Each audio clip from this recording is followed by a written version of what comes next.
Welcome once again to Ask the Techies. I'm D. Beard, and today I'm going to talk about the new Macintosh operating system that just came out, Snow Leopard. Snow Leopard's a minor upgrade to Leopard. That's why they just added the snow part onto it, I guess, in the name. It makes it a little easier to understand. But it has some new features and also some things that don't work quite so well. One of the key things about it, in my review I'm going to talk to you a little bit about, is speed. It is faster on some applications, some tasks, and like copying files off of different hard drives, things like that. Exporting an H.264 video codec, so things like that. Exporting video, which always takes a long time for it to create the web-compatible version. That should be a little bit faster for you on Snow Leopard. It also takes up less space on your hard drive. So that's about 7 gigabytes less of space that it takes up by not putting in a lot of other language things, printer drivers, things like that. It also gets rid of Rosetta. Now Rosetta was a way to run old software that was made for the PowerPC chip. You remember back when they used to call them Mac G3s or G4s or G5s? And then they suddenly started calling them Intels. That's because they switched to the Intel processor instead of the one that was made by Motorola and IBM. And so the old processor, things had to be totally rewritten when they went to Intel. So for the old processor, in order to enable you to run that older software, they created a program called Rosetta, which translates it from the older processor to the newer Intel processor. But they're figuring we've had that in there for a while. It's taken up a lot of space on people's hard drives in order to run that. So we're just going to do away with that with Snow Leopard. Basically, you need to upgrade at this point. And so there are some pieces of software that are not going to be compatible with the Snow Leopard.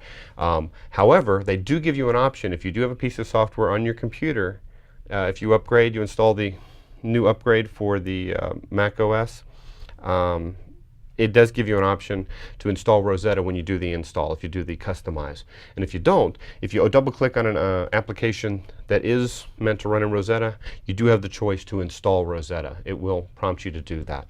So that's kind of nice that it will do that. But really those things are past. They really should be in the past. Need to move on. And so that's basically what they're thinking. I found a lot of things work. VLC works, Handbrake works, which I talked about recently.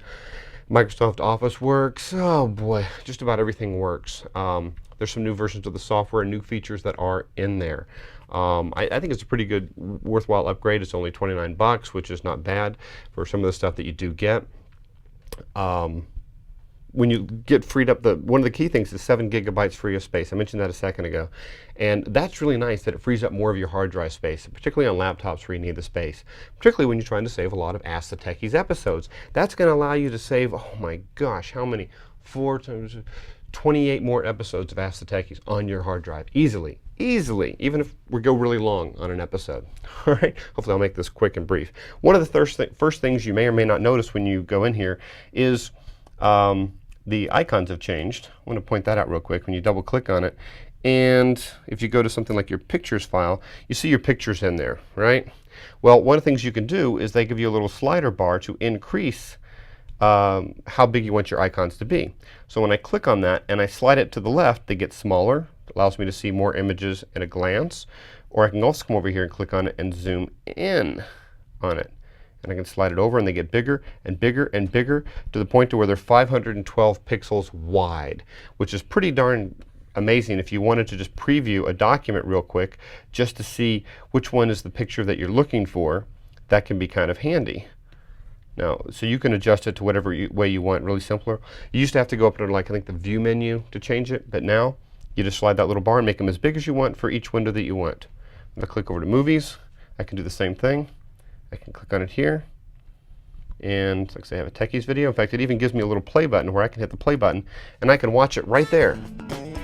I don't even have to do anything. I don't have to change anything. Of Ask the Techies. I'm D. Beard, and click today here, I'm going to answer. pause. So that allowed me to preview it without even opening it. So I'm able to change, and I can shrink things down if I want to and do the same kind of thing. Come over here to this one. Want to play this one? I can click play on that one. Bing. Turn that off as well. So being able to change the icons can be really handy, particularly if you're going to something like the downloads folder. Let me get to my downloads folder. I don't know if you're like me, but you have a lot of downloads in there. And a lot of times it just shows up as a bunch of little small icons. It's hard to make out which file is which. You start sliding that big, and suddenly you get a better thumbnail to where you can really see, that's the one that I wanted, or that's the one that I wanted. So it makes it very easy for you to see. what's inside the documents. The icon is automatically a preview of what the file actually is. It shows you like the first page of it. Very handy indeed. And even be able to play the videos is pretty nice. So I think you'll like that little feature.